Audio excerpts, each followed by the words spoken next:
17장 1절로 12절에 있는 말씀을 한 절씩 서로 교독해 보겠습니다. 제가 먼저 1절 읽습니다. 그가 나를 데리고 성전문에 이르시니 성전의 앞면이 동쪽을 향하였는데 그 문지막 밑에서 물이 나와 동쪽으로 흐르다가 성전 오른쪽 제단 남쪽으로 흘러내리더라.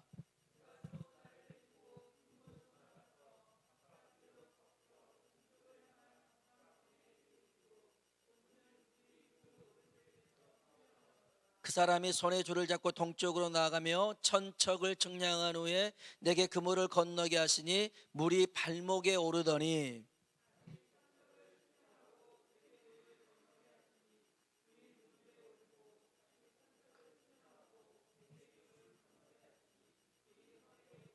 다시 천척을 측량하시니 물이 내가 건너지 못할 강이 된지라 그 물이 가득하여 헤엄칠 만한 물이요 사람이 능히 건너지 못할 강이더라.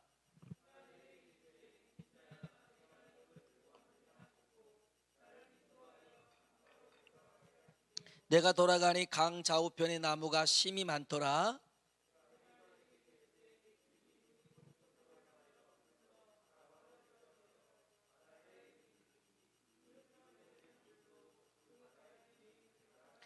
이 강물이 이르는 곳마다 번성하는 모든 생물이 살고 또 고기가 심이 많으리니 이 물이 흘러 들어가므로 바닷물이 대살아나겠고 이 강이 흐르는 각처의 모든 것이 살 것이며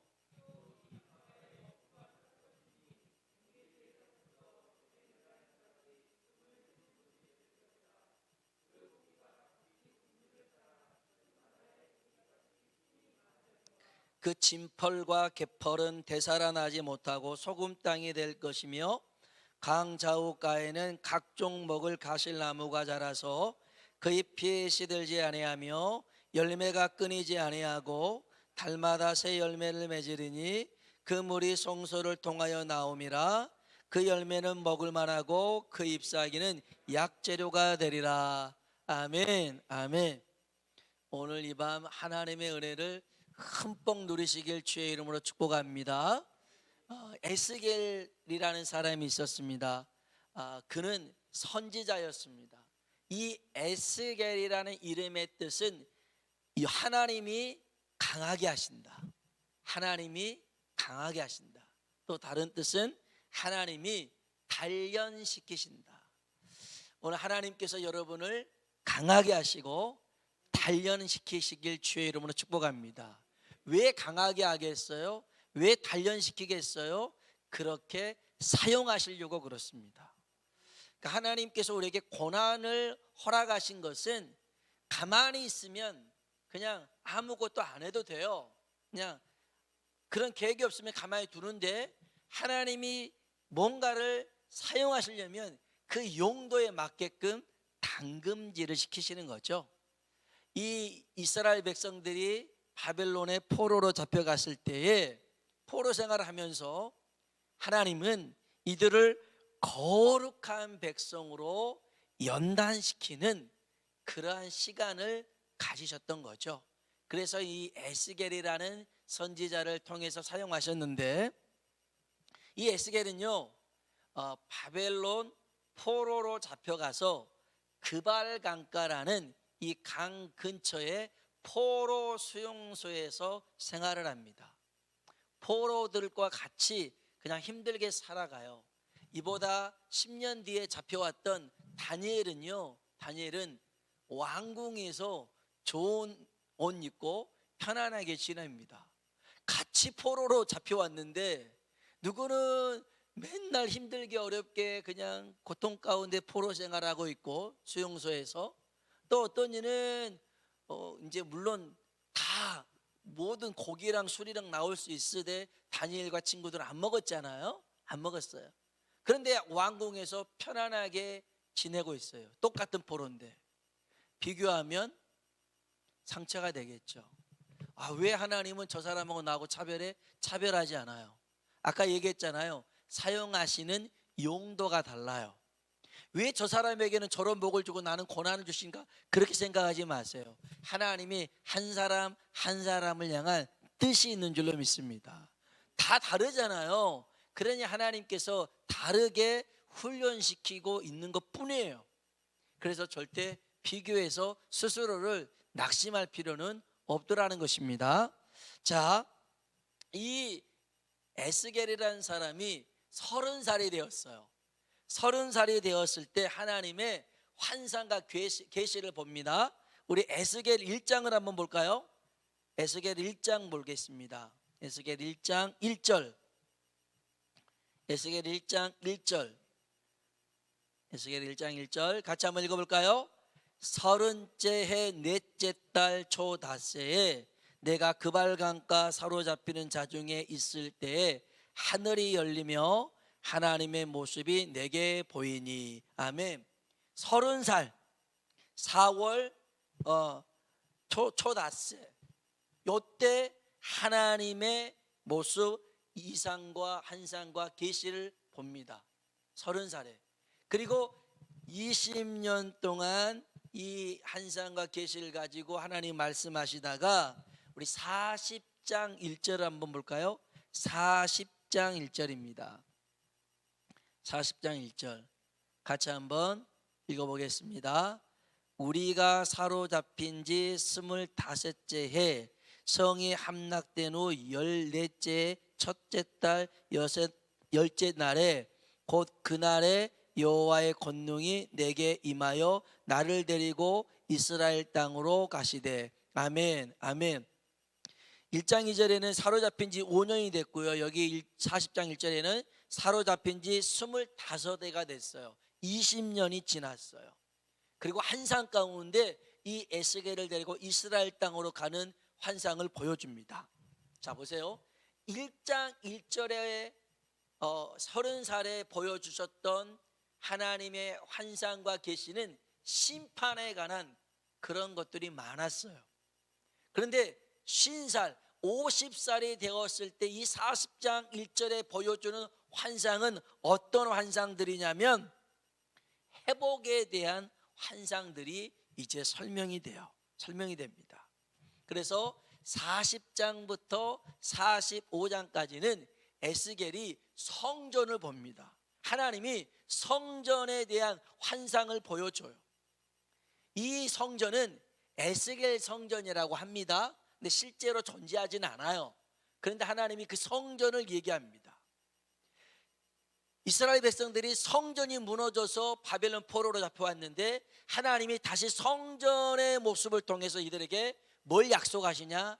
회복을 약속하십니다. 그대로 46절에서는 절기에 관한 얘기, 안식일에 관한 얘기라고 47장에는 12지파가 땅을 분배하는 얘기들이 나옵니다. 무슨 말이냐? 성전 회복을 통한, 신앙을 통한 삶의 축복을 에스겔을 통해서 얘기하고 있습니다. 여러분, 하나님과의 관계가 회복되잖아요. 그러면 우리의 삶도 회복될 줄로 믿습니다. 이게 하나님이 일을 풀어가는 순서입니다. 사랑하는 자여, 내 영혼이 잘된과 같이 내가 범사에 잘되고 강건하기를 원하노라. 먼저 영혼이 잘 돼야 되거든요. 그 다음에 범사가 잘 되고 그 다음에 강건해지는 복이 있겠죠. 자, 오늘 우리가 읽었던 에스겔서 47장은 성전에서 흘러나온 물을 통해서 하나님이 회복시키십니다. 성전 문지방에서 물이 나옵니다. 우리 47장 1절 2절 볼까요? 47장 1절 2절 읽어봅니다. 그가 나를 데리고 성전문에 이르시니 성전의 앞면이 동쪽을 향하였는데 그 문지방 밑에서 물이 나와 동쪽으로 오르다가 성전 오른쪽 제단 남쪽으로 흘러내리더라.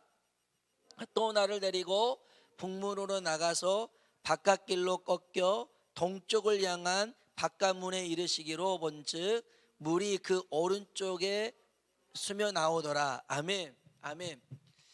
이 에스겔이 봤던 이 성전 동쪽은요, 하나님이 출입하시는 문이었습니다. 그래서 이 동쪽 문은 다른 누구도 갈 수가 없어요. 그 문을 막아놨어요. 동쪽 문은 하나님이 출입하는 문. 그래서 에스겔도 나갈 때 동쪽으로 나가지 않고 분문으로 나가서 이렇게 하는데, 중요한 건 이건 나중에 또 뭐 깊이 살펴볼 말씀이지만, 오늘은 중요한 것은 성전 문지방에서, 성전에서부터 물이 흘러나왔더라는 것입니다. 이게 중요합니다. 이 물이 어디에서 시작되느냐는 게 중요한데, 이게 뭐냐면 성전에서 흘러나왔다, 하나님에게부터 흘러나온 물이라는 것입니다. 달리 말하면 하나님의 은혜로 주어진 겁니다. 하나님의 은혜로. 우리의 삶은 어떻게 회복될 수 있어요? 하나님의 은혜로 회복될 수 있는 줄로 믿습니다.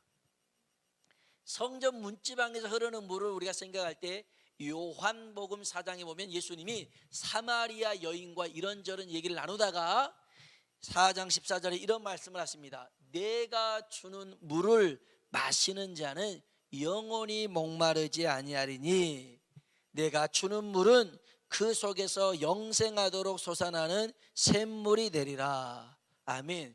예수님이 물을 주신다는 것입니다. 그 물을 마시는 자는 영원히 목마르지 않겠다는 것입니다. 예수님이 생수의 근원이십니다. 생수의 근원이에요. 그래서 너희 목마른 자들아 다 내게로 오라고 말씀하신 분이 누굽니까? 예수님입니다.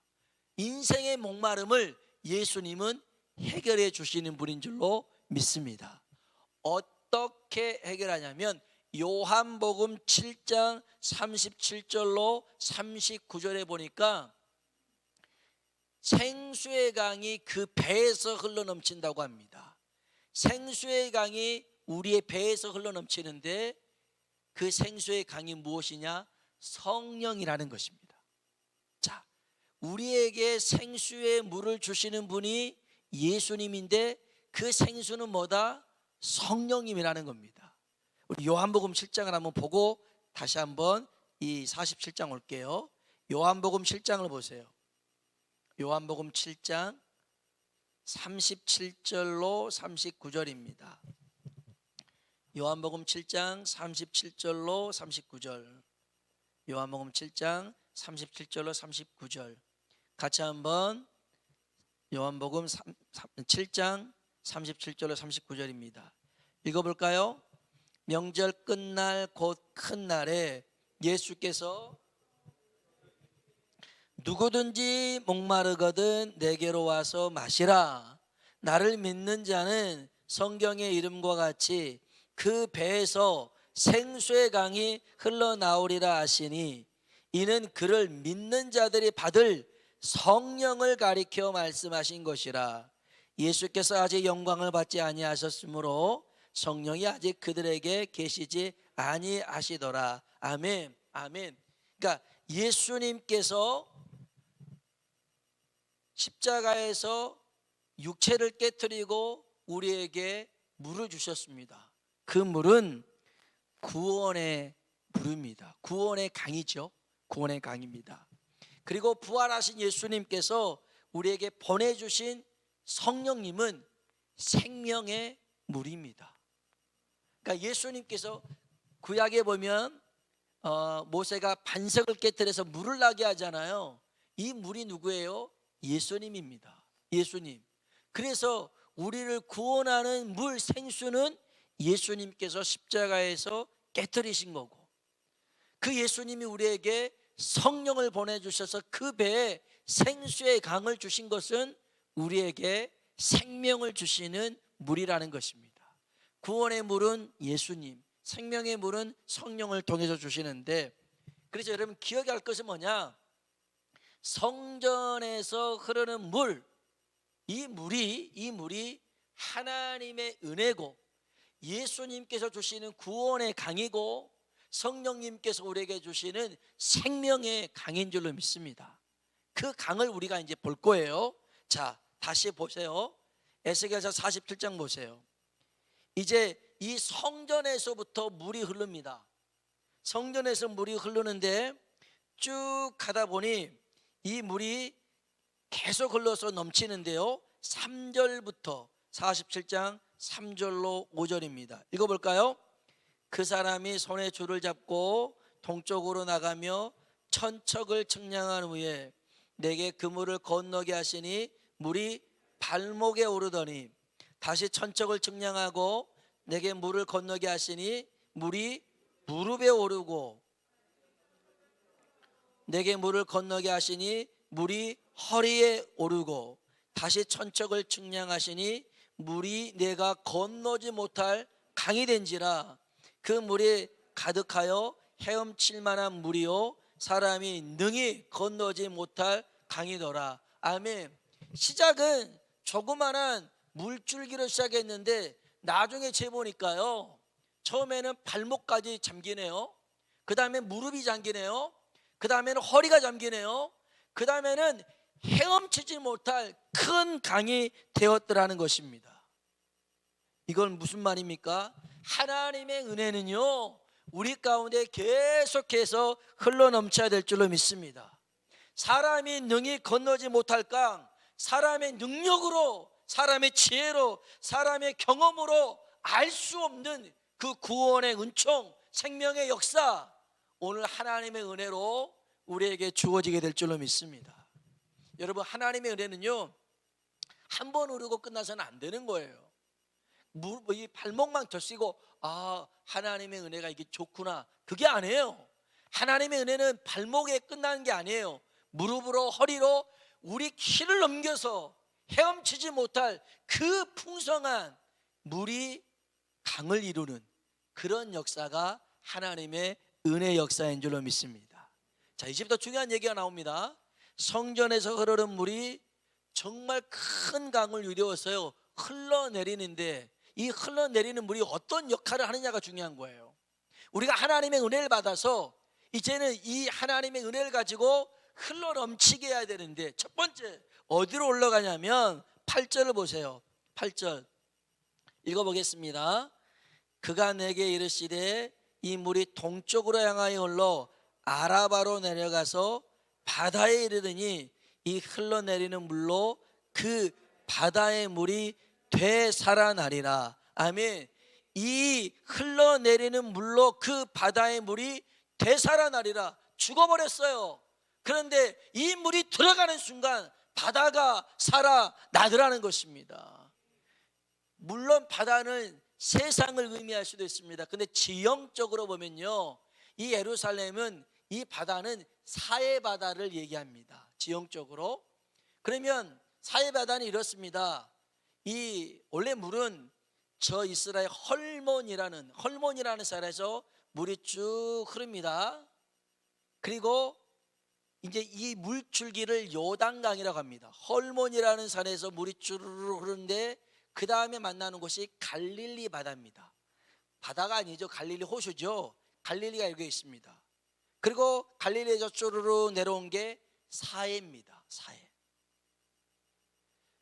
이 갈릴리는요 그 물줄기를 받아서 흘러내립니다. 받아서 보냅니다. 그러니 갈릴리는요 생명이 풍성합니다. 물고기들이 많아요. 어부들이 다 이 갈릴리 바다에서 고기 잡습니다. 그런데 사해는요 물론 염분이 많아요. 염분이 많아서 고기들이 살 수가 없어요. 죽은 물이죠. 근데 또 다른 의미로 본다면 사해는 받기만 합니다. 헐몬산에서 흐르는 요단강 물, 갈릴리 물을 받기만 하고 보내지는 곳이 없습니다. 바다가 되살아난다라는 의미가 뭐냐면 우리가요 하나님의 은혜를 받기만 하는 존재가 아니라 흘려 보낼 수 있는 존재가 돼야 되더라는 것입니다. 그게 축복입니다. 그게 축복이에요. 우리가 저도 이제 여러 차례에 대해서 걸쳐서 말씀을 나누고 있습니다만은 하나님의 은혜를 나 혼자 누리면 나만의 행복이죠. 그러나 이거를 흘려보낼 때 더 많은 사람들이 하나님의 은혜를 맛보게 되는 것입니다. 그래서 바다가 되살아나는 은혜, 우리가요 이제는 받은 바 은혜를 나누어서 우리도 이 풍성함을 함께 누릴 수 있는 사람 되길 주의 이름으로 축복합니다. 두 번째 9절 보십시오. 9절 읽어볼까요? 이 강물이 이르는 곳마다 번성하는 모든 생물이 살고 또 거기가 심이 많으리니 이 물이 흘러 들어가므로 바닷물이 되살아나겠고 이 강에 흐르는 각처의 모든 것이 살 것이며 아멘. 생물이 살아나고요, 거기가 심이 많아지게 됩니다. 이제는 달라졌어요. 전과 다른 모습으로 살게 되었습니다. 하나님의 은혜는요, 그 은혜를 받으면 안 변할 수가 없어요. 하나님의 은혜는 우리를 변화시킵니다. 우리의 마음을 변화시키고 우리의 삶을 변화시키고 내 얼굴을 변화시킵니다. 그래서 은혜 받은 사람들 얼굴 보면요, 이쁩니다. 예뻐서 예쁜 게 아니라요, 진짜 예쁩니다. 그 얼굴에서 빛이 납니다. 진짜 그래요. 그래서 찬양에도 그런 게 있잖아요. 찬양이 언제나 넘치면 은혜로 얼굴이 환해요. 환해요. 화가 난 건 아니죠. 환하게 웃는다는 것입니다. 하나님의 은혜가 임하면, 오늘 하나님의 은혜가 우리에게 흘러 넘쳐서요, 제발 그 은혜를 조금만 경험하지 말고, 발목만 경험하지 말고 나를 푹 잠궈서 내 죽었던 그 하나님께 내가 반응하지 못했던 그런 모든 영적인 것들이 살아나서 내 삶의 변화의 은혜가 임하길 주님의 이름으로 축원합니다. 내가 변하잖아요, 다 변합니다. 내가 안 변하니까 다른 사람들도 안 변하는 거예요. 변화의 주체는 내가 돼야 됩니다. 그래서 그 은혜를 우리가 받아서 우리의 죽었던 영혼도 살아나고 하나님을 향한 그 뜨거움과 열정들이 회복되길 주의 이름으로 축복합니다. 그리고 이렇게 강물이 흐르니까요, 10절에 보면 또 이 강가에 뭐가 서요? 어부가 설 것이니 아멘. 어부라고는 구경도 할 수 없었는데 어부들이 생겨났습니다. 어부들이 생겨났습니다. 우리의 삶에도요, 어부가 되어야 됩니다. 주님이 베드로를 부릅니다. 그리고 나를 따라오라 말씀하시면서 이제 내가 사람 낚는 어부가 되리라 말씀합니다. 우리 여러분, 은혜 받았으면 하나님 일해야 됩니다. 어부가 강가에 섰다라는 말은, 이 강가에 어부가 선다라는 말은 이제 하나님 은혜 받아서 우리가요, 하나님의 일꾼이 되자라는 것입니다. 오늘 낮에도 저의 그 동기 목사님하고 같이 이렇게 만나서 식사를 잠깐 나눴습니다. 식사를 하고 잠깐 이야기 좀 나눴는데, 그 얘기를 나누다가 어떤 이제 성도님에 관한 얘기를 했어요. 그 성도님이 이제 처음 교회 나와서 본인한테 그랬다는 거예요. 어떻게 해야 하나님 축복을 받을 수 있어요? 라고 물어봤더라는 거예요. 그렇게 말할 수 있다는 것도 참 대단한 거죠. 어떻게 해야 내가 하나님 앞에 복을 받을 수 있어요? 그랬더니 그 목사님이 3가지를 얘기했대요. 하나, 주일 성수해라. 무슨 일이 있어도 목숨 걸고 주일 성수해라. 2번째, 하나님 앞에 11조를 빠지지 마라. 3번째, 봉사해라. 봉사해라. 남들이 하기 싫어하는 거 봉사해라. 그랬더니 이분이 정말 목숨 걸고 이 3가지를 끝까지 해놓으니까 하나님이 그 성도에게 복을 주는 일들이 얼마나 많은지, 그래서 그것을 같이 나누면서 은혜를 받아서 끝날 일이 아니라 하나님의 일꾼으로 쓰는 게 더 복을 받는 일인 줄로 믿습니다. 여러분, 우리가요, 은혜를 듬뿍 받아야 됩니다. 풍성하게 받아야 됩니다. 그리고 우리가 주님의 손이 되고 주님의 발이 되고 주님을 위해서 살아가는 존재가 되어야 될 줄로 믿습니다. 그리고 난 다음에요, 여기 12절 한번 봅시다. 이 성전에서 흘러가는 물이, 12절 같이 읽어봅니다. 강 좌우가에는 각종 먹을 과실나무가 자라서 그 잎이 시들지 아니하며 열매가 끊이지 아니하고 달마다 새 열매를 맺으리니 그 물이 성소를 통하여 나옴이라. 그 열매는 먹을 만하고 그 잎사귀는 약 재료가 되리라. 아멘. 그 물이 어디를 통해서 나왔다고요? 성소를 통해서, 성전에서 흐르는 물이죠. 강 주위에 나무들이 살아납니다. 열매가 맺혀지게 됩니다. 축복의 열매가 삶 가운데 맺혀지더라는 것입니다. 여러분, 하나님의 은혜는요, 삶으로 나타나게 되어 있습니다. 정말 그럽니다. 그래서 요셉도 하나님이 요셉과 함께해서 보디발의 가정에 있을 때, 감옥에 있을 때도 함께 있죠. 형통한 겁니다. 그런데 그렇게 끝나지 않습니다. 하나님은요, 그런 요셉을 높이십니다. 왜요? 하나님의 영광을 나타내기 위해서. 하나님이 우리에게 고난 가운데 함께 하시기도 하지만 하나님은 절대 그 고난으로 끝내신 하나님이 아니더라는 것입니다.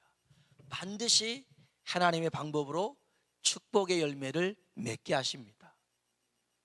여러분, 우리는 그 축복을 기대해야 되는 것이 믿음이고 신앙입니다. 왜요? 하나님이 그렇게 하실 거니까. 전에는요, 이 물이 흐르지 않으니까, 강이 이루지 않으니까 이 옆에 있는 모든 나무들이 다 죽었어요. 열매는 상상할 수도 없었어요. 근데 하나님의 은혜에 흘러가니까 이 나무들이 살아나고 이 나무들이 열매가 맺혀지게 되더라는 것입니다. 오늘 우리들의 삶의 열매가 풍성하게 맺혀지길 주님의 이름으로 축복합니다. 이 복된 은혜가요, 성전에서부터 흘러나온 거 믿습니다. 하나님으로부터 흘러나왔습니다. 그래서 모두가 이 은혜의 강가에서 모두가 살아나고 다시 하나님의 일꾼으로 되어지고 그 삶의 축복을 받는데, 이 복을 못 받은 사람들이 있어요. 여기 11절에 나옵니다. 11절 같이 한번 읽어볼까요? 그 진펄과 갯펄은 되살아나지 못하고 소금 땅이 될 것이며. 아멘. 다 되살아나요. 다 옥토가 되고요, 다 열매가 맺는데 진펄과 갯펄만큼은 되살아나지 못한대요. 소금 땅이 된대요. 이 진펄과 갯펄은, 진펄이라는 것은 진흙 수렁이에요. 진흙 웅덩이고 갯펄은 물 웅덩이에요. 이게 어디 있냐면, 진펄과 갯펄이 어디 있냐면 사해바다 언덕에 있어요. 언덕에 있습니다. 원래 사해바다가 이렇게 있으면 이 주변의 언덕 위에 진펄과 갯펄이 있어요. 그러면 우기 때 비가 많이 오잖아요. 그러면 수위가 높아질 거 아닙니까? 수위가 높아지면 이 언덕에 있는 데까지 물이 넘칩니다. 소금물이 넘칩니다. 그러면 이 진펄과 갯펄에 물이 있다가 다시 수위가 낮아지면 얘네들은 이 소금물이, 바닷물이 또 마르죠. 그러면 그렇게 마르면서 얘네들은 또 굉장히 딱딱해지고 굳어지고 그렇기를 반복합니다. 그러면 이 진펄과 갯펄의 의미가 뭐냐면 하나님 앞에 교만한 사람들입니다. 교만한 사람. 마음이, 심령이 강팍해서요, 그 하나님의 은혜를, 하나님의 말씀을 길을 막고 여전히 자기 고집대로 살아가는 사람을 진펄과 갯펄이라고 얘기를 하는 것입니다. 이런 사람은요, 그 은혜 한 복판에 있어도 절대 은혜를 누리지 못하는 거예요. 참 안타깝죠. 모든 사람이 다 은혜를 받는데, 모든 사람이 기적과 능력과 축복을 경험하는데, 그런 사람이 신약 성경에 보면 바리새인과 서기관들이었습니다. 눈앞에서 병자가 살아났어요. 죽은 나사로가 수족을 동인 채로 나왔어요. 그러면 할렐루야 아멘하고 박수 쳐야 될 것인데 무슨 생각을 하냐면, 큰일 났다, 나사로도 살아났으니 이제 모든 사람이 다 나사로 때문에 예수 믿을 거 아니냐. 그러니 저 나사로도 죽여버리자. 아니, 나사로가 죽었던 나사로가 살아난 걸 보면 은혜 받을 생각을 하고, 이야, 정말 저분이 살아계신 하나님의 아들이구나, 믿을 생각을 해야 되는데, 야, 안 되겠다, 저 나사로도 죽여버리자. 왜 이런 생각을 합니까? 여전히 자기 기득권, 자기 생각, 자기 고집을 꺾질 않아요. 꺾질 않아요. 그러니 은혜가 거기에 스며들 수가 없더라는 것입니다. 없어요. 예전에 우리 장로님 권사님도 알겠지만 코끼리 밥솥이라고요, 굉장히 유명한 밥솥이 있었어요. 지금은 쿠쿠나 쿠천 이런 것들이 좋은데요, 그 코끼리 밥솥 일본 거 얼마나 좋았는지, 물속에 넣어도요 거기 잠가 놓으면 물이 하나도 안 들어가는 그런 밥솥이었다고 선전을 했었어요, CF를. 압력밥솥도요, 이게 잠가 놓잖아요. 그러면 물속에 넣어도 물 한 방울 안 들어가는 거예요. 신기하죠. 물속에 들어갔는데도 물 한 방울 들어가지 않는 것은 여전히 자기 생각에 꽉 붙들려 있기 때문에 그러더라는 거예요. 진펄과 개펄은요, 높이 있는 이 녀석들은요, 마음이 강팍한 이 녀석들은요, 그 은혜를 보고도 내 것으로 삼지 못하더라는 거예요. 그래서 하나님의 은혜는 늘 겸손한 곳에 흐르는 줄로 믿습니다.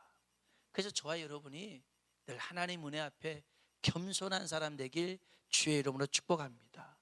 오늘도 이 시간에도 하나님의 은혜가요, 이 성전에서부터, 하나님으로부터, 예수님으로부터, 성령님으로부터 우리에게 흐르고 있는 줄로 믿습니다.